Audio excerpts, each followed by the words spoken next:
On a day in June 1931, a shopping trip, a man, a doctor, buying underwear. What followed would once again challenge the law on who is responsible and for what. These woolen underwear sets, they're pure and safe, right? Made by Australian knitting mills, best in the business, sir, guaranteed comfort.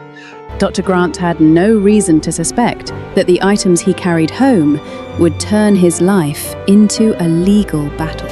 He wore the underwear straight out of the packaging. No wash, no warning. After all, why would there be one? But within days came the itching, the burning, the lesions.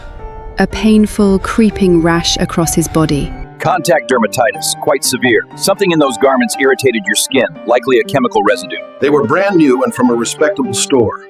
Tests later revealed the woolen fabric contained excess sulfur from the manufacturing process. The chemical hadn't been properly removed. Dr. Grant's skin paid the price. They sold it to me. I trusted them. Shouldn't someone be held accountable? We can go after both, the retailer and the manufacturer.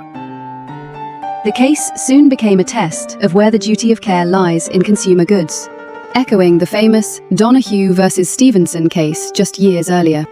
In 1933, the case reached the Supreme Court of South Australia. But it didn't end there. It rose all the way to the Privy Council in London. Your Lordships, the underwear was sold in a sealed pack. The consumer chose not to wash it. That was his responsibility. But the garments were meant to be worn directly.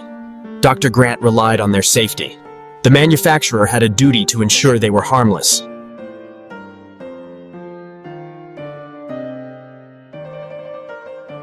Negligence is not excused by distance.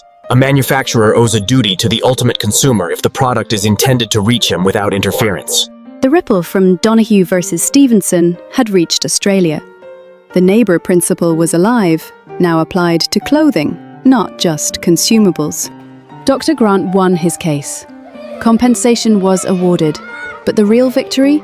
A confirmation that manufacturers must protect the unseen consumer, even in the fibres of everyday life.